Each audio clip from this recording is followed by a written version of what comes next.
Praise lord dear friends in Christ. నేను నా జీవితంలోని అన్ని విషయాల్లో ఓడిపోయాను. భర్త విషయాల్లో ఓడిపోయాను, భార్య విషయాల్లో ఓడిపోయాను, ఆఖరికి పిల్లల విషయాల్లో కూడా ఓడిపోయాను.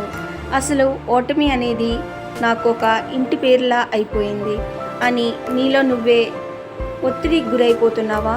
Okay, I can understand your situation. నువ్వు ఉన్న పరిస్థితిలో నువ్వు అలా అనుకోవటంలో, అలా ఆలోచించటంలో తప్పేమీ లేదు.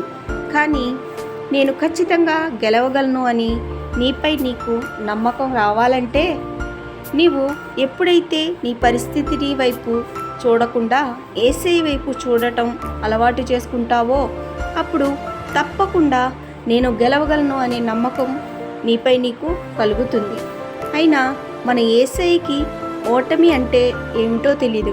ఆయన చావుని గెలిచిన సజీవుడు, మరణాన్ని ఓడించిన మృత్యుంజయుడు. ఆయనకి గెలవడం తెలుసు, ఓడించటం తెలుసు. మరి ఇంకెందుకు ఆలస్యం? గెలవటానికి రెడీగా ఉండు.